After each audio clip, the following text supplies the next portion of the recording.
You are listening to the Therefore I Geek podcast, episode 96. Hi, everybody, and welcome to Therefore I Geek. I'm Andrew. I'm Tracy. I'm Dude. And it is New Year's Eve. It is New Year's Eve. We seem to record this one on New Year's Eve because this is, in fact, our year in review for 2016. And Yay! Yay that 2016 is ending. It's been an interesting year. Oh, Lord. We still have 12 hours left, 11 and a half hours left. Don't say anything. Knock on wood. Whatever. Whoever came up with this, like, oh my god, 2016, look what you're doing, needs to be punched directly in their respective genitals. I am so sick of that shit. It's so dumb, and it caught on, and everyone started doing it like they were funny, and then I wanted them to be punched in their respective genitals. Whether you were man, woman, or trans, whatever genitals you have, you need to be punched in, because I'm tired of it. It's stupid. I actually had a great year. Yeah, I did too. Yeah. The world is always getting better, and it's like, oh god, 2016, shut up. You need to be punched in your genitals. Just feel like I always feel as though if you speak about how awful a thing is or how good it is, you get that back. It sort of it changes the way you think about things. So if you walk around for the last 4 months of this year talking about how awful 2016 is, you're not going to do anything cool. You're probably going to get depressed at least a little bit. Like you're just going to ruin it for yourself for those last few months. I had a great year. It was a banner year for me. So I had a pretty good year. I was pretty pretty good. Yeah, I mean, me too. So yeah, you got married. I did. So it's kind of cool. The rest of us sort of pale in comparison. No, I mean, depending on your perspective of marriage. Okay. Yeah, I was gonna say for Dude, not getting married every year is a win. It's a win. Good point. No one's pregnant with my kid. I'm not married. I'm not in jail. This is a good year. Yeah, I'm employed. This is a good year.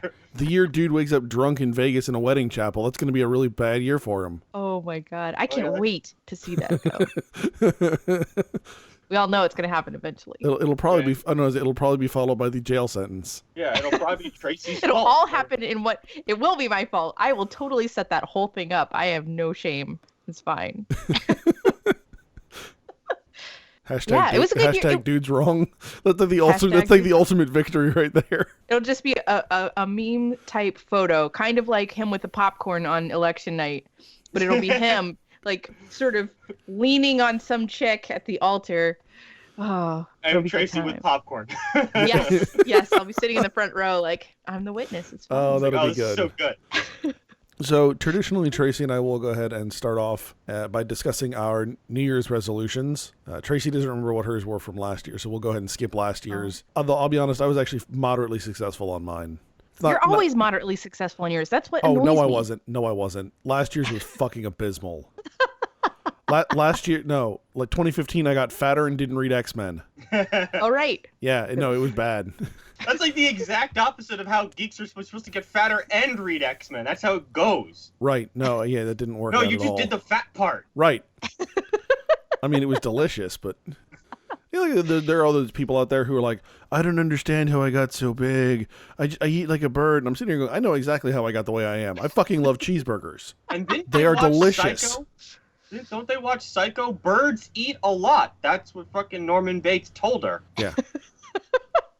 All right, so Tracy, what are your New Year's resolutions for 2017? You told me I would have the entire podcast to come up with this. No, I told you what are you looking forward to in 2017? You had the entire podcast. Dang it. You said you were ready for if you're not, now take a minute to think, I'll talk then. Okay, you start. All right, so this year I have come to realize, in part because I am fat, I really need to reduce my sugar intake. I'm overweight and I have quite the sweet tooth and I'm afraid of needles, so diabetes would be a bad thing. Oh. Yeah. You're just gonna wind up like my friend Bill. Every 2 weeks on Facebook, he's like, "I'm going to the hospital. Here's the number to the room I'll be in." No, I'm not gonna be like Bill. This poor guy. A lot of things would have to happen for me to be anywhere near as unhealthy as poor Bill. You better start working on it right now. Why do you think I'm reducing the sugar intake? Restart. So I got that. Second thing, kind of a continuation from last year, is to continue organizing the house. I got off to a good start at the beginning of the year. We did pretty well after the wedding, kind of getting rid of stuff, purging old stuff for new stuff. And then we had to clear out Becky's house because we were renting it and we had to get the last of her stuff, and we're just now finally like getting through that stuff. So every now and then you see a hand rising above the rubble and waving. Right.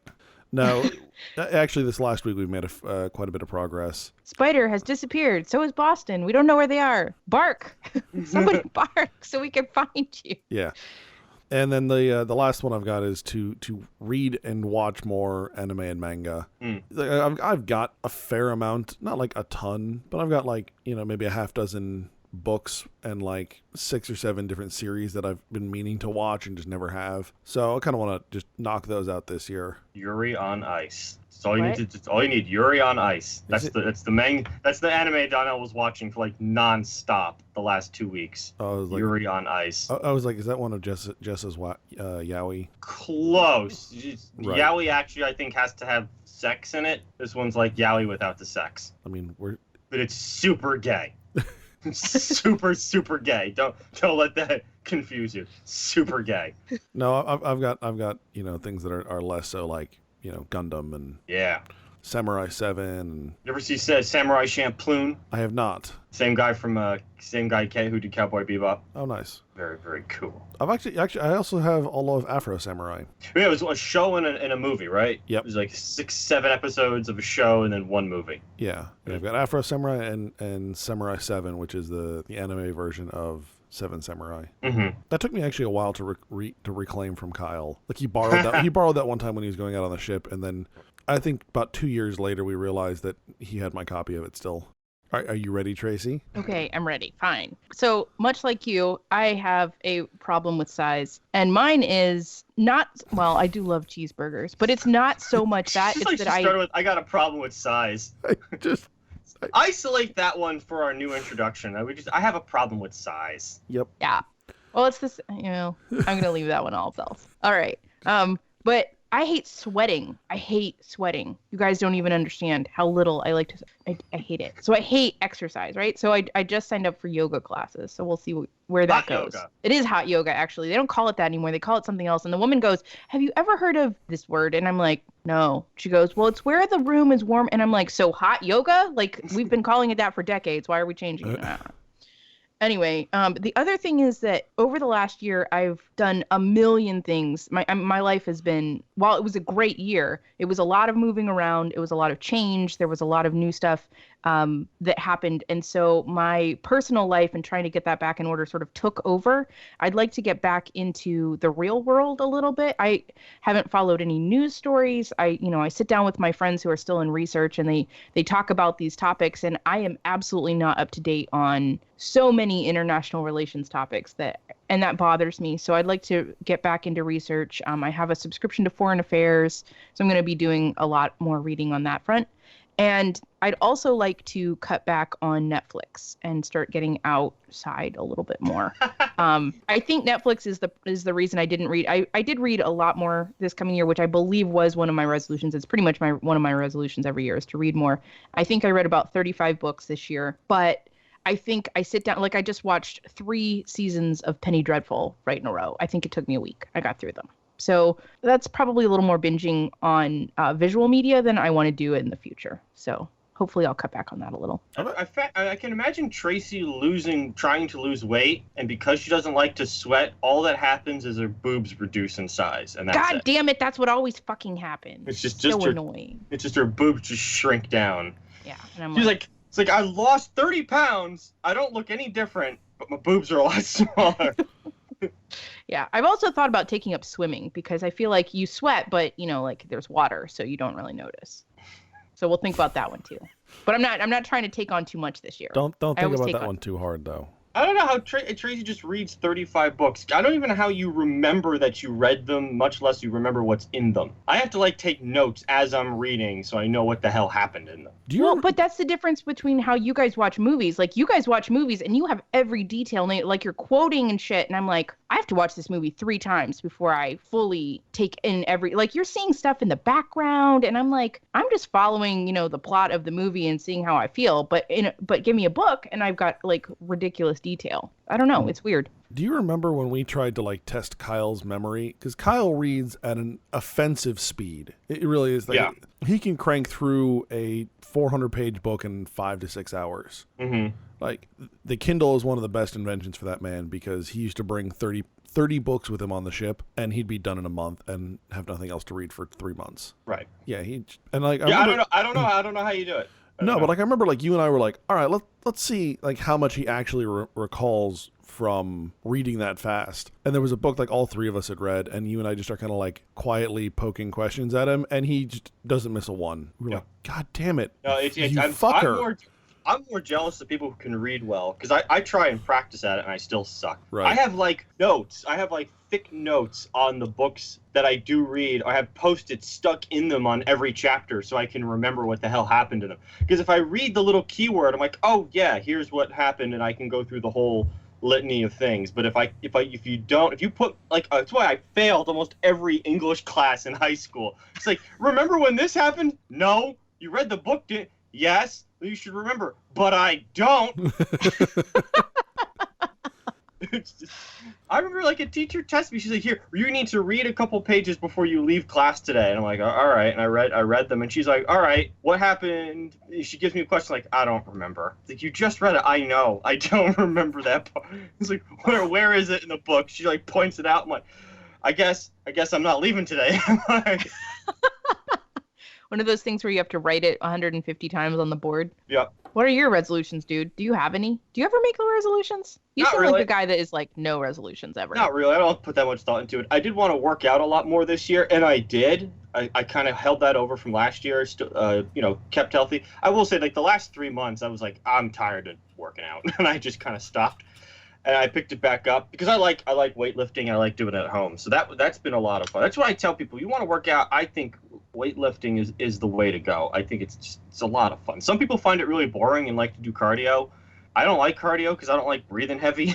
It's just like feel when I do cardio, you feel like you're so drained and you feel lame because you can't do anything. When you lift weights, you're like, I'm lifting heavy shit. I can do this, right? And you could feel the progress, right? You could feel it and you could see it more. I want to get back into that. Just get my discipline back with working out. You know what you need to do? Go watch Batman versus Superman again. Yeah. And just watch Ben Affleck's lats.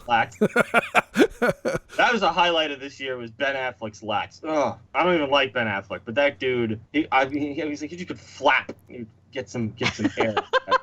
His shoulders back and forth. Human glider. Yeah, he was ridiculous. Oh, where was it? Where was I going with that next? Yeah, so working out's been good. I had a magic show for an entire year at a regular venue. I mean, oh, that's cool. So that was like every week on Thursday I did a show at this regular venue. We took a break at the end of the year. We're coming back January 5th. So like that felt really good. I got kicked off a radio show. I got kicked off a college radio show this year. That was really fun. Why did you get kicked off though? I feel like I need he's himself. Yeah, it's just because it's me. That was really it. So my partner in the show, Baruch, thought I have interesting ideas that he wanted to put on his college radio show, and he was like, "Come on the radio show." So the first radio show I did was kind of like the same time you brought. Oh yeah, I started a podcast. I was a guest. I started I was on a podcast this year. That was kind of interesting. And he brought me on. He's like, "You got some interesting to say." So he brought me on to do the Women in Gaming thing on his show. And I guess the other dude was this like, he looked my age. So at first I thought he was my age. He turned out to be 22. So it's like when you're 22 and you look 30, you're already starting to bald. I guess you're already in a bad mood. And he just did not like me, like at all. So I did two shows with him. We did a show on the Oscars. Or maybe this was 2015. I can't remember now. It was 2016. We did a show on the Oscars, and he just hated my guts. And he banned me from the studio through this other co-host. He banned me from the studio. Then he was like, you can call in, but you can't come up to the studio. So I called in because they were doing a free speech episode. And then he was mad that I called in, so I wasn't allowed to call in. Then I was allowed to call in again. Then I was allowed back in the studio. Then I was banned from the show entirely. Nice. That is quite a roller coaster. Yeah, he did. Nice way to start off the year, though. Oh yeah, that guy did not like me. So that's kind of it on a personal level. I wish I could read like Tracy. I read a couple books this year. Yeah, a couple on Spartacus, a couple on Napoleon, a bunch of comics, reread Akira, all that kind of good stuff. Reread, and then the last of the year was kind of absorbed into Orwell. Although I did get through a couple other non-Orwell books now that I think about it. But that was about it. Nice. Yeah, 2016 was split for you between Napoleon and Orwell, which is actually kind of an odd dichotomy. Oh no, it's super weird, but it's perfect with what the hell I do. Is like they don't make any sense. They're not connected, but I find some way of like linking the two. We had neighbors come over, and I was like showing them the library, and I was like, yeah, so this is the nonfiction, this is history, and she looks at it and she goes, there is a lot of war here. There's a lot of war. I'm like, yeah. And a few Conan. And some Conan. There's Conan over here. That's right. I got really into Conan this year. Mm-hmm. All right, so we mentioned it for a moment here, but let's talk the 2016 box office, because this was all over the place. Oh, yeah. I mean, just kind of insanity. I mean, movies we thought were going to do well tanked. Movies that were crap did far better than they should have deserved. Yep. So just looking at Box Office Mojo here. I cannot believe that the #1 movie is a kids movie. No, I can absolutely believe every it. year. Yeah. It's almost every year. Every year, because the families pay. First off, ticket prices are huge. Yeah. Families, I don't. Yeah, I didn't think about that. You're paying for 5 people instead of for 2 4 or people. 5 at a pop. Yeah. You're seeing it multiple times. Sometimes it's like a family outing with friends. Yeah. And it's a Pixar movie. They do really well. I mean, like aside it's from a sequel Pixar movie. But that's Sequels the thing are is terrible. Yeah, they're always terrible, but they usually do make money though. That's the thing is we never tend to like them, but they make a lot of money. Yeah. And Well, I guess that's why they keep making them, even though it's annoying. yeah, it was. But so wrote an article about it. So looking at Box Office Mojo here, so top 10 films for domestic gross. It's Finding Dory, Captain America Civil War, Rogue One, Secret Life of Pets, Jungle Book, Deadpool, Zootopia, Batman vs. Superman, Suicide Squad, and Doctor Strange. I am so mad that Suicide Squad made it into the top 10. High? Well, I guess because there weren't as many DC movies this year. And honestly, I think that's just because Rogue One didn't have enough time. I think if Rogue One had opened earlier in the year, and because it still got numbers that won't go up yet. You know what I mean? Finding Dory is not in theaters anymore. So true. No. I mean, there's going to be a significant addition to that in 2017. Mm-hmm. But I mean, it's already had a decent drop off. So I mean, I think it'll push around, like all said and done, it'll probably push around half a billion. Mm-hmm. Do you think it would, if its whole runtime were in 2016, do you think it would edge out Captain America and Finding Dory? It would certainly edge out Captain America. If you look at the numbers, it's only about 15. It's only about 15 million short of Captain America, and that's just a good weekend. Mm-hmm. Yeah, that's true. Even though Captain America had a better opening, actually had like probably the best opening of the year. Although Batman vs. Superman was not far behind. It wasn't. Except for Secret Life of Pets, which is Universal. The top 5 are all Disney movies. We should mention that there's not Deadpool. And not Deadpool's number 6. I'm talking about the top 5. Top 5. Yeah. Finding Dory, Captain America, Rogue One, and The Jungle Book. I mean, that's what happens. That's what happens when Disney buys Marvel and buys Lucasfilm. Well, Lucasfilms. Lucasfilms. Yeah. And owns Pixar. Yeah. And has and Lucasfilms also owns what's his face? Indy. Right, it's Lucasfilm. It's Lucasfilm. Wow. Yeah. So if you look at it, it's in the top 10, it's 1, 2, 3, 4, 5, 6, and then a few below it. So you have to. There's an article out on this, and we have to hunt it down. Disney Studios passed $7 billion profit this past year. It was the first studio to ever do it. I think I saw it somewhere. Maybe I might even know about it on Drudge.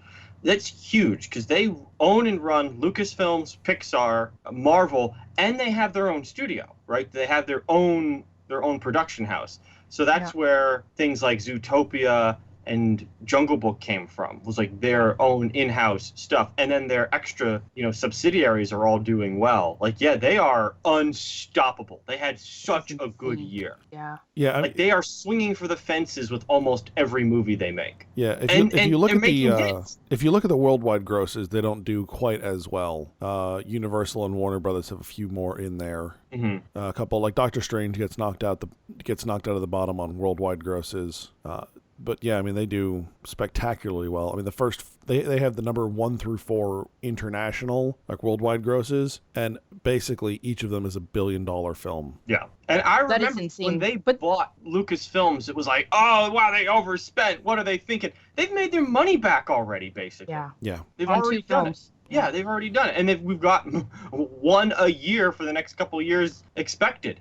And the cool thing is they can afford to have good creative teams as well because they're making so much money, which I think is only a good thing because they know how to market for sure. And these have been for the most part, watchable movies. I mean, maybe not the greatest movies. I mean, there were some slow parts in Civil War, but definitely watchable, especially compared to like Suicide Squad. You know, when you make $7 billion, I don't think anyone's opinion matters other than how much they've paid to see your movies. Yeah, that's a good point. Like what I think about their stuff doesn't matter anymore. It's funny. I was talking to my father-in-law probably about a year ago, and he was saying, back when Disney bought the Muppets, he was thinking, oh, this is going to be huge. And then he was like, I had no idea what was coming. Mm-hmm. He's like, I mean, in comparison to what they have purchased in the last decade, the Muppets are non-existent. No, that was just kind of, we wanted to own the Muppets because screw Jim Henson, he wouldn't sell back then.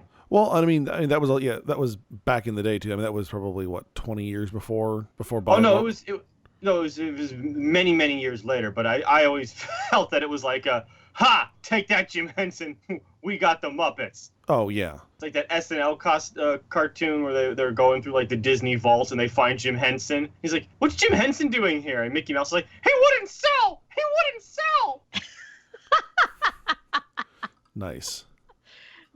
Well, I want to talk about like some of the box office flops because we went through. I mean, unless you got anything to add on big hits. No, but I thought we.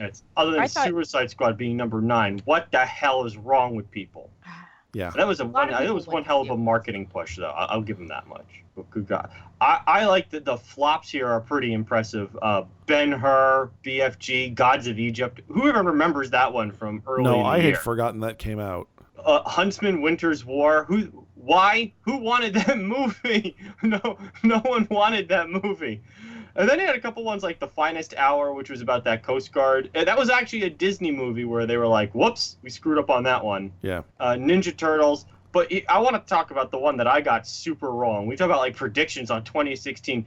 Man, did I get Ghostbusters wrong. Yeah. Man, I thought that was going to be a big hit. And there was so much controversy built around it. Like, an all-female Ghostbusters cast. And people were like, that's a stupid idea. And they were like, you're sexist. And people were like, no, we're not. We just hate girls. I mean, we don't like remakes. And then it was like this whole thing. It was like back and forth. And, I thought the whole idea of remaking it was stupid to begin with, right? With or without women. It was a dumb idea. You shouldn't have done it. They wouldn't have been much better off just remaking it with the same. If they were going to remake it with the same characters.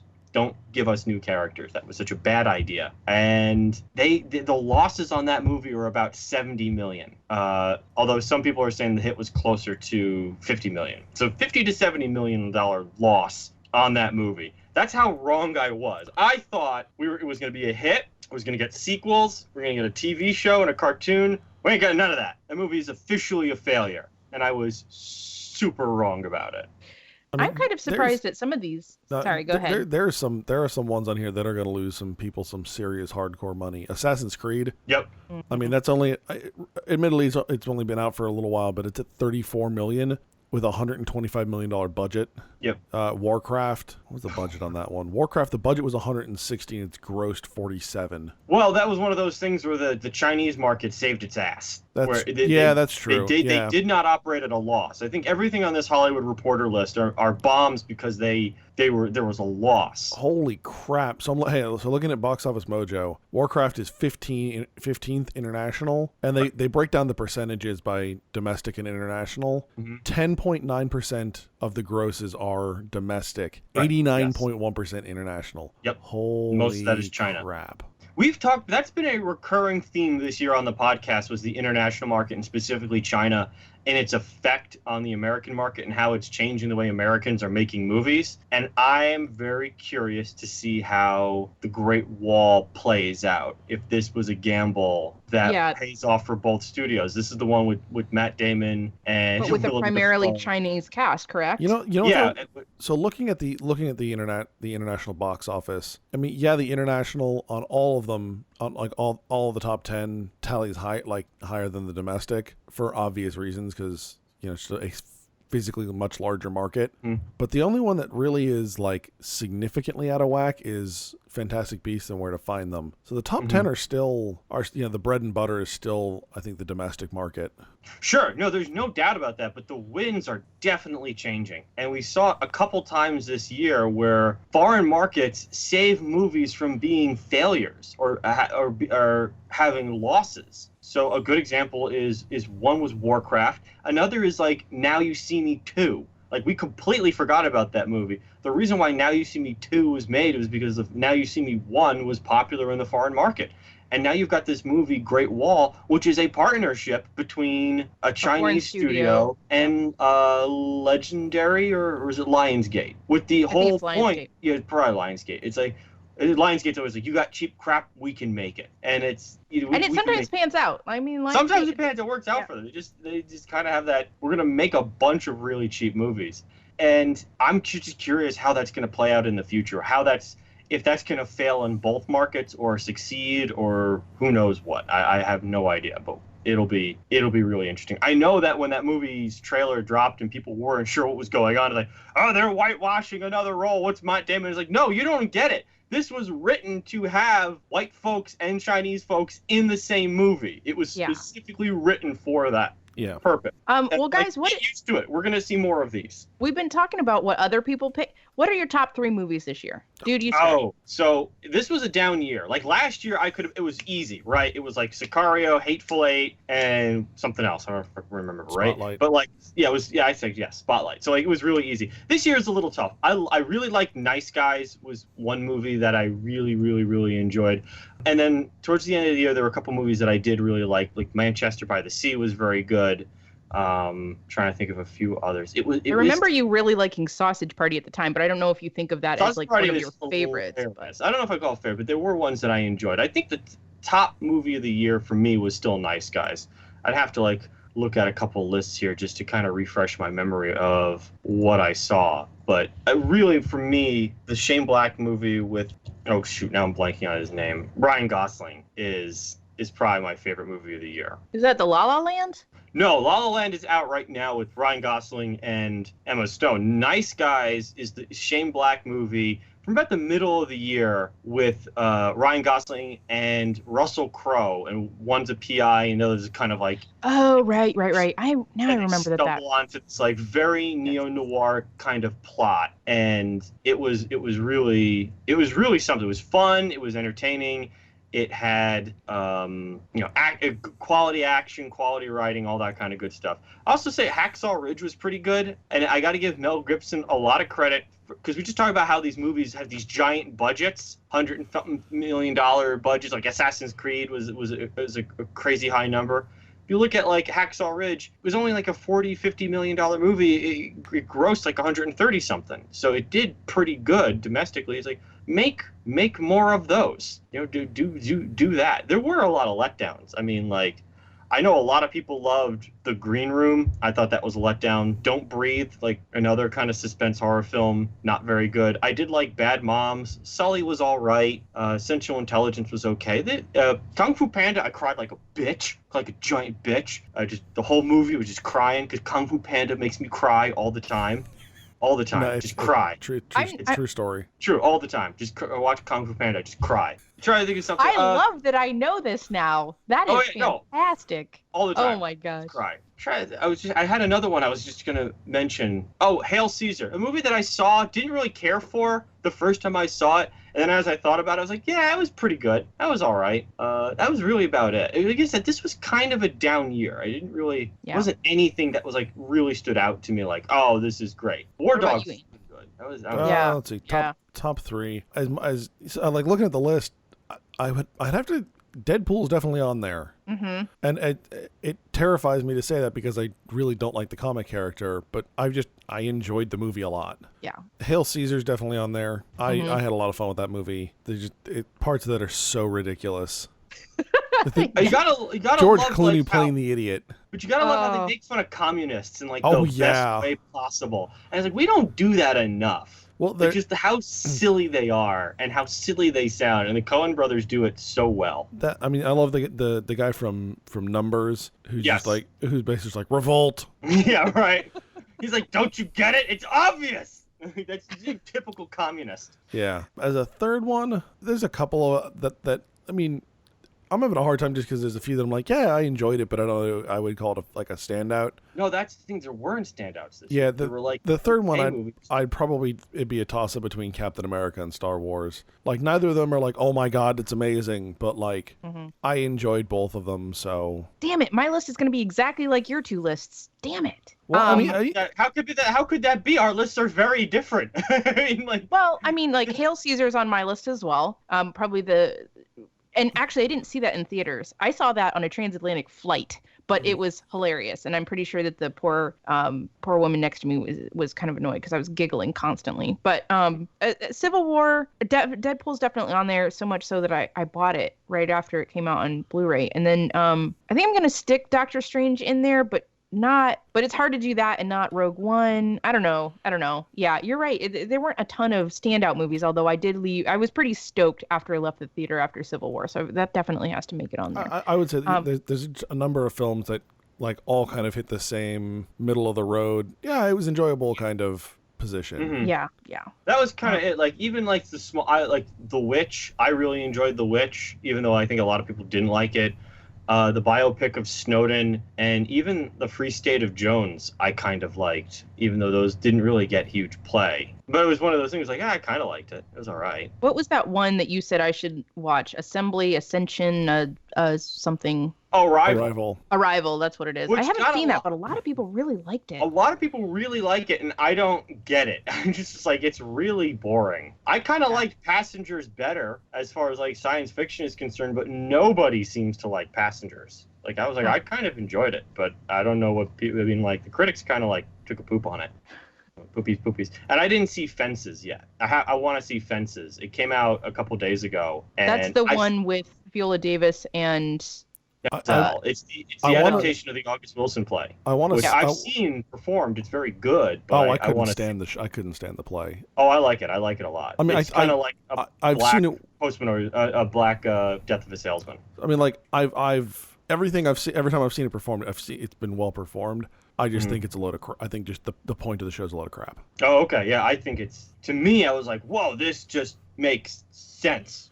Everything makes sense. This guy is an ass. Also, I take issue with the writer, August Wilson. Yeah, he's a little over the top, but I mean, I got to give him a lot of credit. This is part of his Pittsburgh cycle, right? Which basically he wrote a play about Black Americans in Pittsburgh for every decade of the 20th century. Right. So each play is about like that specific decade. So Fences, I think, is the 30s. No, Fences is the 60s. The 50s.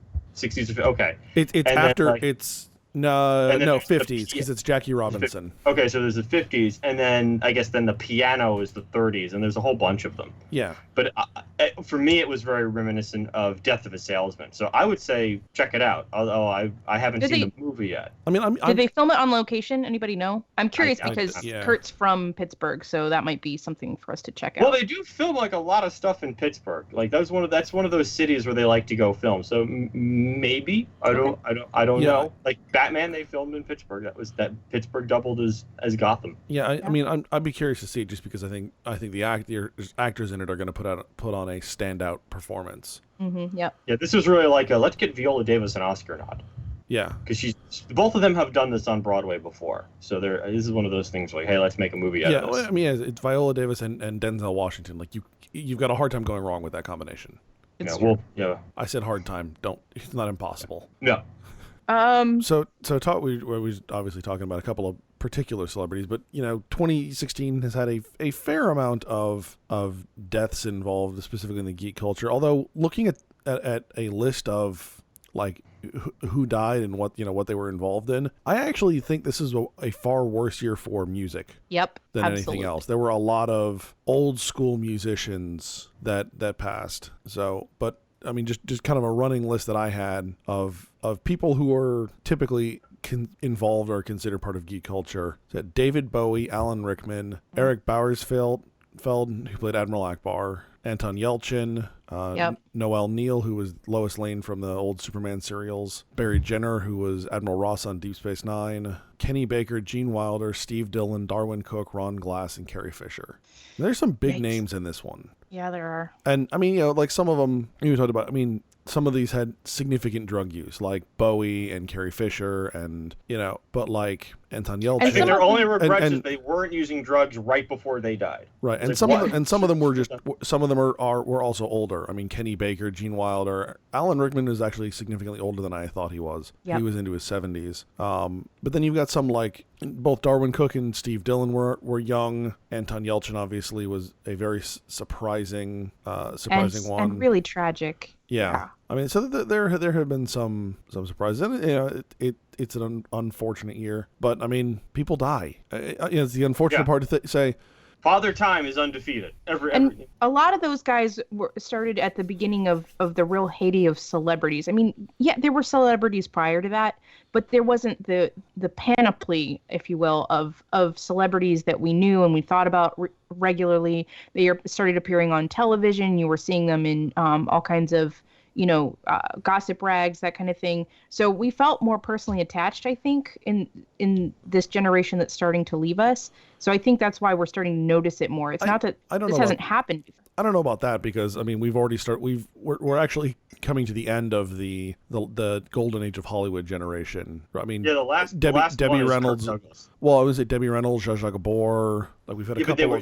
They were, but that was like they were definitely part of that era. Yes. Right, but I think the true great star of that era is still alive. One of the true great stars of that era is still alive. That's Kirk Douglas. Well, I'm waiting for when he dies. That is the end of the golden age of Hollywood. No, I mean I agree, but like Tracy's, you're referring to people like Gene Wilder and Alan Rickman, and I think that's kind of the next generation, right? I mean, we've already been seeing. Like big ones. When Elizabeth Taylor died, those are Lauren Bacall. I guess I'm just saying that we pay attention to a larger number of celebrities, so it's going to come. I think no, she's definitely right. For whatever reason, it felt like this year every celebrity death was like this. Oh my God, this person died. And really just probably because we're millennials, like my childhood, someone from my childhood died. No, I think that's a big part of it. And I'll admit, like, I didn't get some of the adulation for some of these people. So obviously these were folks that. Well, and there were some other ones that we when Prince died, I was like, everyone, like this outpouring of affection for Prince, and I was like, Prince hasn't been relevant for a while. Like he did the on Super purpose. Bowl. Yeah, he did the Super Bowl a few years ago. That was kind of interesting, but since then I can't think of a big hit of his since the 80s. And I never really liked Prince. No, I mean, I'm not a big... It was like a week of Prince crap, and I was like, okay. I mean, I was never a big Prince fan, but I have a lot of respect for his ability and his musicality. Oh, no, there's no doubt he was talented, right? I'm not saying he wasn't talented. I was just talking about, like, the fandom that appeared suddenly out of nowhere. It was like... Yeah, I understood okay. David Bowie a little bit more. Sort of, but even Bowie, there was never a couple songs of his I like. Yeah, but Bowie has been consistently releasing albums since the 70s. And he occasionally acts and does other things. And have come to great critical reception. Well, Prince too. I mean, he was incredibly prolific. You hear about the vault that he's got of just unreleased crap. We're gonna be once someone gets into that vault, Prince is gonna put out more posthumous records than Tupac. I was gonna say, we've finally gotten the absolute last of Kurt Cobain, so we've got to find someone else. We've got to find someone. Which, someone is gonna make a killing on that Prince too. Is probably still alive. I mean, it's not fair to compare him to Tupac, because Tupac is also probably still alive. But never fails to surprise me with something ridiculous. I mean, it's been a while since dude has delved into the conspiracy theories. So that works. True. We're waiting on it. Where's your hat, dude? Where's your tinfoil hat? It's somewhere. I know you still have it. I'm in a Wi-Fi secured bunker. They can't get. What about TV, guys? I watch TV. Well, Tracy made me watch TV this year. This is Tracy's fault, because I don't give a crap about television unless it's like Game of Thrones or South Park, and I didn't like the Game of Thrones season that much this year. That's because South Ramsey Park died. Yeah, I know. No one. Look, he's tearing up. Not as bad as Kung Fu Panda. Not as bad. But I was sad. I had sad Panda when he went out. And Stranger Things you liked? Stranger Things I did like. Westworld I didn't. Well, Westworld I'm still kind of mad that Tracy made me watch that because I'm watching the first 2 episodes I don't know if I can do this, and I had to take a break. Then I watched the next 2 episodes. I was like, I really can't do this. And then I had to take another break. I will say 5 through 9 were interesting enough that I sat down and was like, okay, let's see what happens. But man, did you watch the last one finally? Because we recorded it episode 9, and then the episode 10 was. Yeah, I did, and I was right. I was right. That's what made me mad. It's like we're going towards a disaster. That's how this season's gonna end. And you and people got shot. But it's not like the dinosaurs took over and ate everyone. No, this was just different. a few members of the board got shot a bunch of people. That's officially a disaster. It was like, it's like, and you and Daryl were like, did the pirates eat the tourists? Don't know that. They basically did. Like the robots revolted, going postal on everybody, and then the you had the zombie horde of robots, and I'm like, oh, because we didn't see this coming. Right, but it was super. But the other difference is that it's super clear that the guy who designed the park wanted this to happen, as opposed to, oops, the dinosaurs got out. Like, this is a very different situation. Oh, wow, what a huge distinction. Remember, I think it is. It was a disaster. I said, we know we're heading towards looming disaster. Whether it was designed or accidental, I told you that was going to happen. I was like, oh, finally. So lest we redo the whole Westworld podcast today. No, because most of the Westworld podcast is about AI and brains. Thanks. Yeah. Brains. way out of our depth. It's like I'm sure people love to listen to Therefore I Geek for our in-depth knowledge of AI and neuroscience. Oh, come on. It was fun. Yes, it was fun to try and pretend to sound smart. Daredevil and Luke Cage? I mean, I watched maybe 8 minutes of Luke Cage, so I don't know. I enjoyed both of them. I think Daredevil was better than Luke Cage, but I enjoyed both of them. Me too, yeah. I was slightly disappointed because I really wanted Luke Cage to blow it out of the water. And I would still say it's good, but my expectations had to come down a little bit. So I will say South Park a bit of a letdown this year. Well, they've been. You know what? I just realized. Hang on a second. You were talking about them having a seminal season a couple of months ago, and now you're saying it's a letdown. Last year. Yeah, no, they a couple of months because the show wasn't over. I think something happened right after Trump won the election. They had to change course, and I don't think they changed. Because they didn't expect it to happen. I don't think anyone expected it to happen. So it feels like they fell apart towards the end. Last season's I thought was still fantastic. This one was it started out really strong, and then it was it started to peter out, and then it ends with the whimper. And I was like, well, they've been on for 20 years. They're allowed to have a down season every couple seasons. And this was one. What I don't like is now, before they would do 16, 18 episodes a year, they would do a bunch in March and then a bunch in October. And now they're just doing 9. Really, that's it? Yeah, it was just 9. I was or 10. And I was like, I don't like that. You guys can do this in a week. We need more South Park. Yeah, I mean, part of it may just have to be them. It may have to be them doing other projects. That's probably what it is. And it's an old show. I didn't realize how old it is. Yeah, I feel like it's like a baby, but it's been around for 20 years. I guess it's a baby compared to The Simpsons, but I mean, it came out when we were in 5th grade? Yeah, it was 1997. I remember my cousin getting in trouble. He was my same age. My cousin getting in trouble 12 or for watching 13 when it came out. I mean, keep in mind, The Simpsons are on season 28 or 30. Yeah. Something like that. So it's not that much. The Simpsons are not that much older. Yeah, but I always think of The Simpsons as the long-running show and South Park being the new one. Oh, well, yeah, no, that part. Yeah. It's just weird. Now old. Now, both of them are now old. It's crazy. I guess we're old, too. I don't really want to think about that. Yeah, think more about your weight. Wow. Jesus. Dude, you had a couple other things you want to talk about for 2016. Zing! Well, yeah, I mean, oh God, I just got Total War Warhammer, and hold on, so this came out in early March, and I didn't have a computer that I could play it on, but I rebuilt my computer, and now I can play it, and I got it a couple days ago, last week. I got it last weekend for myself, and the girl gave me such crap because Steam was having a sale. I got $100 worth, $300 worth of games, $300 worth of computer games for $100. Okay, 66% sale. You do not pass that up. And she was like, oh, I wish I could spend $100 on video games. Well, you can if you had a Steam account and you got it on sale. You could do that. I mean, and I was like, she can. She's only going to get like a game and a half, though. Right. So, like, I got it. And I have put... So, remember I was, like, playing a bunch of Steel Ocean for weeks on end? Yep. It's now Warhammer. I've got 90 hours on the game. Holy fuck. Yeah. Since when? Since last weekend. There's only like 160-something hours in a week. Yeah, I got 90 hours. This is what happens when dude is on break at work, guys. Yeah, this is what. Well, it's also like the holiday. So just to compare it to Steel Ocean that I've had for a while, I have 131. I love that Steam tells you how much you've played the game, so you know how little of a life you have. I'm getting close to 400 hours on Empire Total War.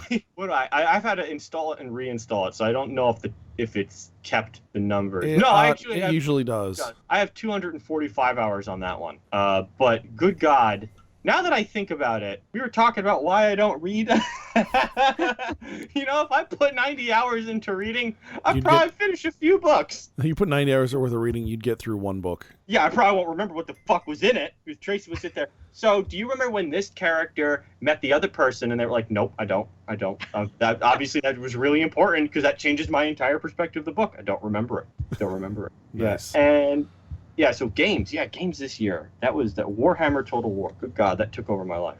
I'm embarrassed now. Someone take over. Oh. I mean, I kicked it over to you for a minute because you said you had a bunch of other things you wanted to talk about. Oh, well, I mean, if the other thing I want to talk about is, in my opinion, we talked about free speech on this podcast a couple times. I really do think it made a comeback this year. If you start from like late 2014, early 2015, it took a huge beating. With everything from Charlie Hebdo to the campus craziness to the Mary Sue craziness, just the weirdness of speech policing and the change in discourse that we go from what used to be a John Stuart Mill type of discourse where it's like, yeah, you know what, say what you want. You're allowed to be kooky, and now that I know you think dumb things, to this, no, you can't say this because when you speak things, it affects the ether of people's minds and makes them sad bears or crap like that.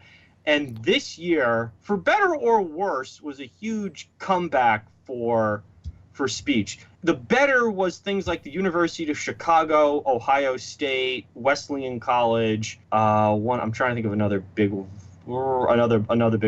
putting out very strong statements in support of free expression, saying our college is a space where people will argue about ideas and we will not police it, and we will also be in accordance with the First Amendment, i.e. the law. And then there was some bad things like wackadoodle alt-right people posting all sorts of really kind of off-color things, to put it mildly, and then saying free speech. And it was like, yeah, you're still kind of a dick. This doesn't help. But for the most part, on the aggregate, I think this was a good year for speech. The wagons got circled. People closed the line, closed the gaps, put the shields together, especially with the absence of one of the most articulate free speech proponents, Christopher Hitchens, being dead now 5 years. Every time one of these events come up, I go, oh, what would Hitch say about this? Because he really was the most public and clear-minded and clear communicating people on this topic. And now people have finally, closed ranks on this one. That was the phrase I was looking for. So I think that was kind of something I took away, is that the free speech kind of had a big comeback in the popular discourse. And also Frank Cho consistently giving the middle finger to the Mary Sue over the course of the year. I loved that. That was just great. It was just every time. He's like, you don't like buttholes? Here, I want a big draw one. I'm going to say it's yours. I started following Frank Cho on Instagram, and it's really interesting, like all of the other stuff he puts up, and it's like, you guys are like freaking out about one or two things he's done. Go look at the breadth of his work, and it's actually very good. No, we lose in the fact that he's like a super talented artist. I love his economy of drawing. It's so efficient. I kind of wanted to bring back up the fact that C2E2 tried to ban a weapons replica booth, then decided to allow it, then changed their minds again the day of. So this isn't exactly free speech. This is more along the lines of Second Amendment, I guess. It sort of toes the line between the two of them. I just thought that was a funny blip on the news radar of geeks everywhere. There was that, and then there was it Baltimore tried to ban fake weapons? All weapons. Yeah, all weapons. Yeah, all weapons. And just watched how fast that turned. That was literally under 24 hours. Yeah, because we decided to talk about it on the podcast, and by the time we talked about it on the podcast, later that day, they had changed it, and we had to go find the original announcement. That was hilarious. Also, we could talk about how when you and I went to Phoenix, how we already had our passes, but I think the Friday pass people had to wait outside in the Phoenix heat for like 4 hours. Yeah, so Phoenix, there was a computer crash. So you had to go, they didn't mail out passes, you had to go physically pick them up. And there was some kind of computer crash, and it just took them a long time to basically attempt to get the computers back, realize that wasn't going to happen, and then divert the line inside. So people were outside for four hours in the middle of a Phoenix heat wave. So it was about 100. It was about 116 out, like in the shade. And there's very little shade around that particular convention center. Yeah, it was. And there's a couple patches, but not right. And man, there were a ton of irate people. The one thing I will say is at least like the guy running the show came out and legitimately apologized for it. Yeah. Yeah, the one thing that has consistently pissed me off about New York Comic Con is every time they fuck something up, Lance Festerman comes out and basically gives the biggest non-apology ever. Mm-hmm. Like every time, like this year they set up the ticket purchasing process differently. But in years past, they have basically been like, when their servers crashed, they're like, well, we put it on Twitter, so it was fine. It's like, well, no, It's not fine. It's it's fucking Twitter, and B, this is the third goddamn year in a row you guys have had this problem. You should have figured out how much fucking traffic is coming to your site and accounted for it. Yeah. And it's very alienating to fans. It's quite frustrating. This guy actually came out and said, "Hey, we fucked up and we apologize for it, and we should have done better." Yeah, that was some. Like Phoenix in June is always like hot, but it's usually like barely triple digits. Mm-hmm. That was a particularly brutal weekend where Donnell had a rough time with the heat.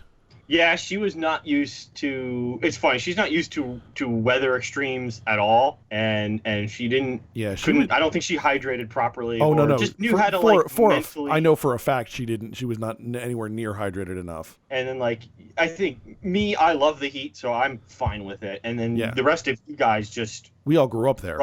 So it was fine. We knew what we were doing. I mean, also speaking of Phoenix Con, it was fun for me to almost take over that Orwell panel, which hopefully we will get our own one day because we will do a good job. Those poor guys. I know their hearts were in the right place, but man, they made an attempt.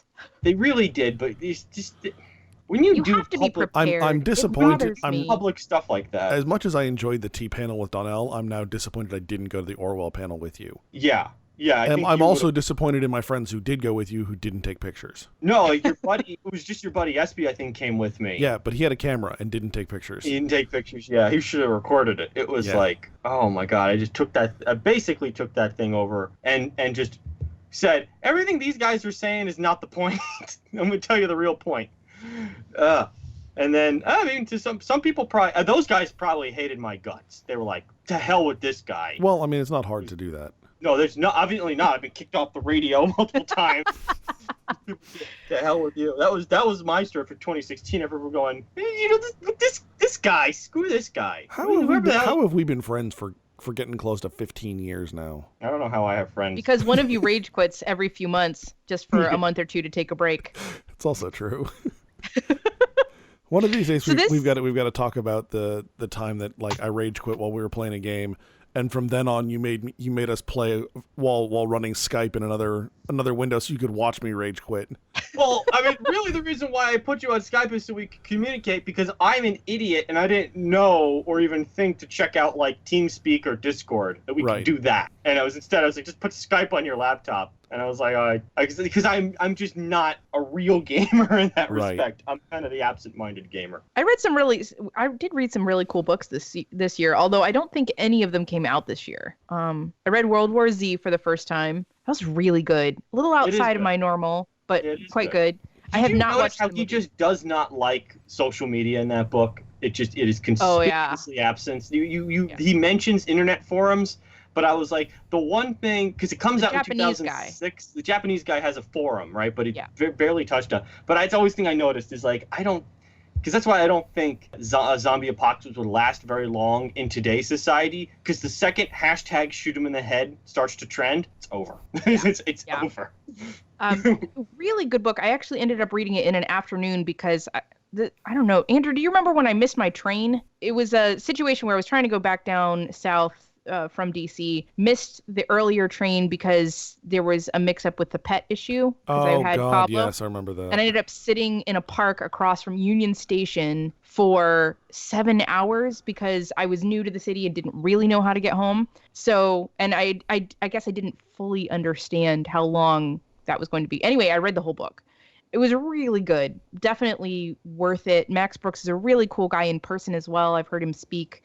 He actually goes to a lot of international relations conference. I can't say a lot, a few international relations conferences, and speaks on sort of cataclysmic events and our response times to those, things like that, which is really interesting for a fiction writer. I also read... And the son of Mel Brooks. And the son of Mel Brooks. I'm curious what he has to say about that kind of stuff. Yeah, I'll see if I can find any of his lectures online. I'm not sure if they're available, but if they are, I'll definitely throw those in the show notes and send them to you. I read Jonathan Strange and Mr. Norrell after I started it on Netflix and realized that it was a 6-episode miniseries made by, I think, the BBC. I know it was British. I'm not sure if it was BBC.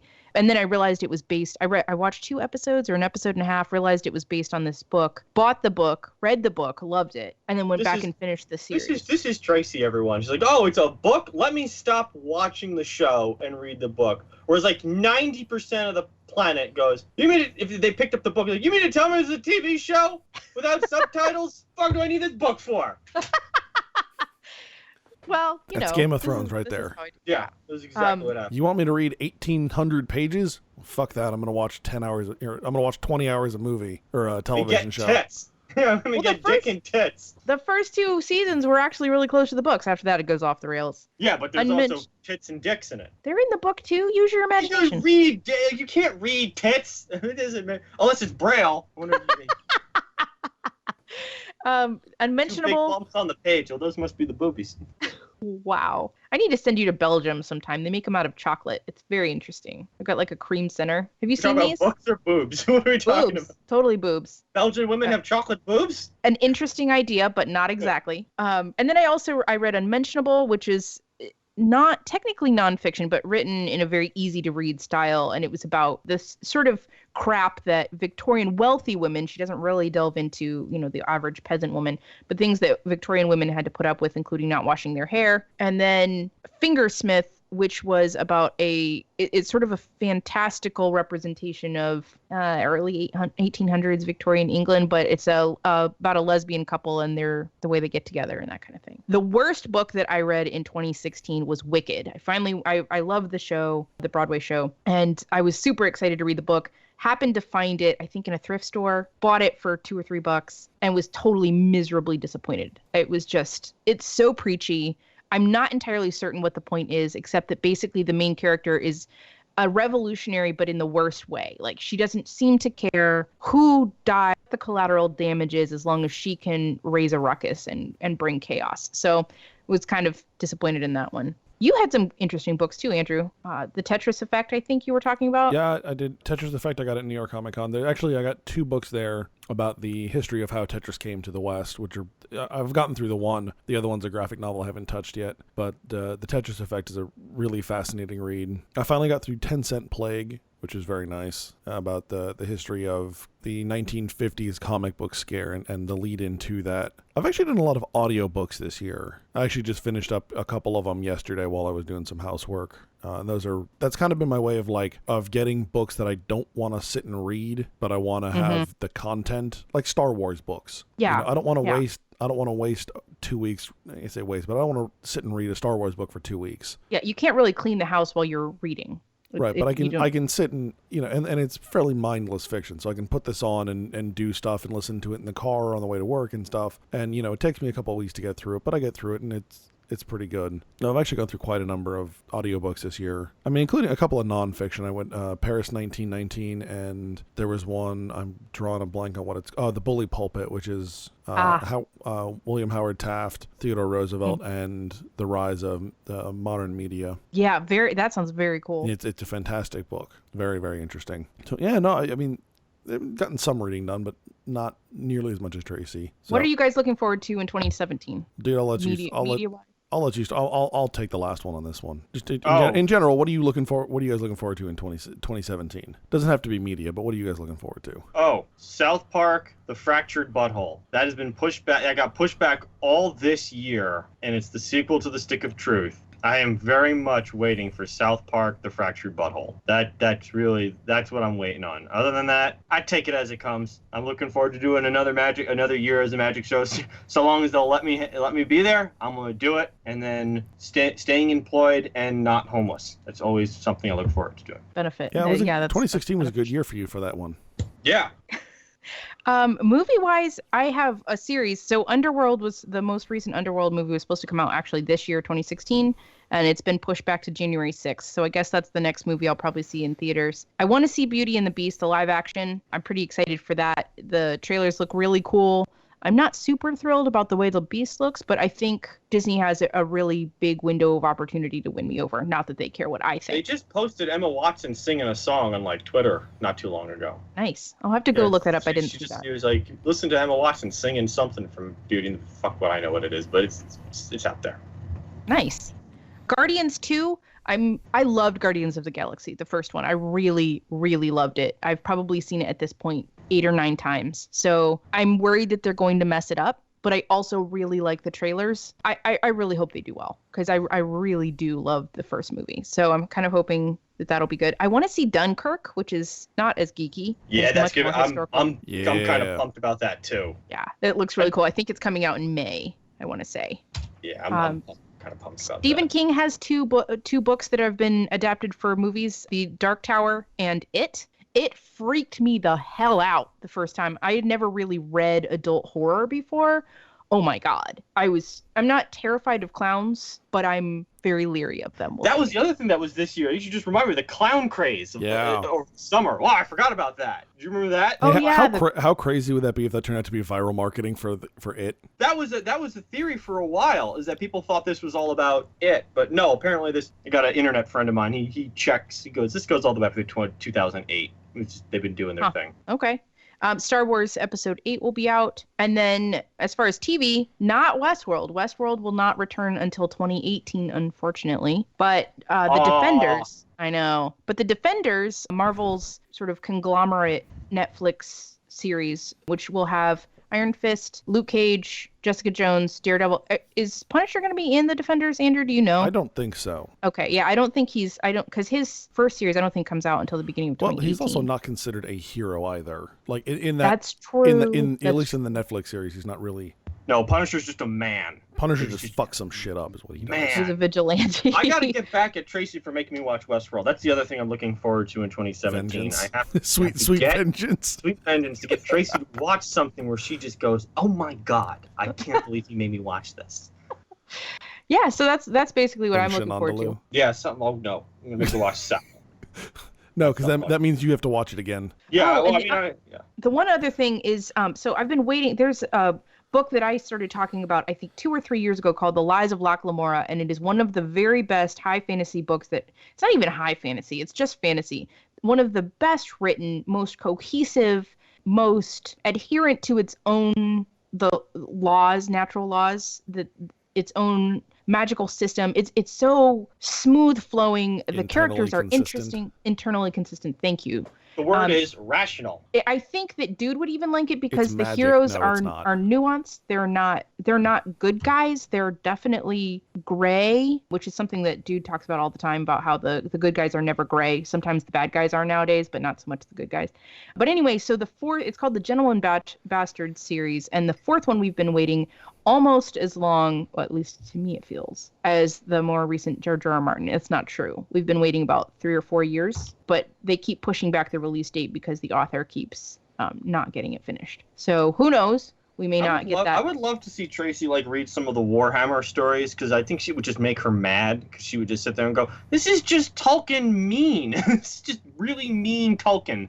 Yes. It's just so clearly a ripoff, and I don't think they hide it, but I would just love to see her make her mad. That probably would make me mad. Nice. Ugh. Anyways, so yeah, I'm hoping that the last of the Gentleman Bastard series comes out this year. Yeah. Currently, it says March 1st, so we'll see. So, yeah, there's a few things I'm looking forward to. Movie wise, I mean, most of the superhero stuff Wonder Woman is probably towards the top of that list. You know, we'll see how that goes. I mean, it could be really good. It could be Suicide Squad bad. God, that movie was so awful. God, that was really the worst film of the year, Suicide Squad. Oh. No, that is actually my worst film of the year as well. Yeah, I think that's an easy one. Well, it was between that and Ghostbusters, and I have to say, like, Ghostbusters at least had potential, and it looked good in places where Suicide Squad just looked bad too. Yeah, it did. No, so there's that. I can't think of any books that I'm looking forward to. There's actually some gaming stuff I'm looking forward to. I just jumped on a Kickstarter for one. Basically, it's a science fiction cover of the D&D 5th edition rules, and there is also a new Star Trek game that's supposed to be coming out in the middle of the year. And Star Trek role-playing games have been rough in the past, so I'm looking forward to seeing how this one works. Yeah, that's about it for me. I will say we should try and look forward to 2017 because the Therefore I Geek crew is going to try and do panels at Comic-Cons. Yes. We're going to try and get in that. And that's like a thing people should watch out for wherever our fans may be. Yeah. No, that'll be better fun. Reach out. Yeah, we've got a couple of we've got one that we've been working on, the Orwell panel, Dudes Research Project. Tracy and I are also discussing some topics that we would also like to just talk about, and I've also come up with one for my side project as well. So yeah, I think that's it though. I mean, 2016, a couple more hours left, and yeah, I will say this: everyone talks about like, oh, it was a tough year, a rough year, all that kind of stuff. I do want to put it in perspective before we close it out. Is that every year, despite the plane crashes, the terrorism, the celebrities dying, and Tracy making me watch Westworld, the world does get better. And every year, progress has been moving forward, and there really has been much in the way of regress. So even though there's like all these bad things, you don't hear about all the planes that did land. You don't hear about the people who didn't die in floods. You don't hear about all the people who didn't die in earthquakes. When earthquakes happen, there used to always be a large number of people get killed. Now it's, relatively small considering if the earthquake happens in a poor country or not. So, fewer people die every flood. I mean, if you just look at think of it this way, and one little factoid about human poverty, and I want to leave this on a positive note. In 1981, I'm quoting from humanprogress.org. It's a website that just charts how things have been going for the planet. In 1981, the year Ronald Reagan became America's 40th president, 44.3% of the world lived in extreme poverty. This is to say, less than $1.90 per day. Last year, it was 9.6%. That's a decline of 78%. Wow. In East Asia, a region of the world that includes China, 80.6% of people lived in extreme poverty. Today, 4.1% do, a 95% reduction. In sub-Saharan Africa, a relatively underperforming region, the share of population living on less than $1.9 per day dropped by 38%. So folks, for all the bad stuff you hear, just think every day the world is getting safer, richer, more prosperous, more gadgets. So it's things are always getting better. Just keep that one in mind. Absolutely. Yep. All right, folks, if you like what we do, make sure you head on over to thereforeigeek.com. Check out our blog posts and our podcasts. You can find us on Facebook, Instagram, and Twitter. And you can find this podcast and other podcasts like it on iTunes, SoundCloud, Stitcher, and YouTube. So once again, I'm Andrew. I'm Tracy. And I'm Dude, watching Ronda Rousey get fucked up again. We'll play that one back. Boom. And you've been listening Happy to Therefore New Year. Geek. Boom. Boom.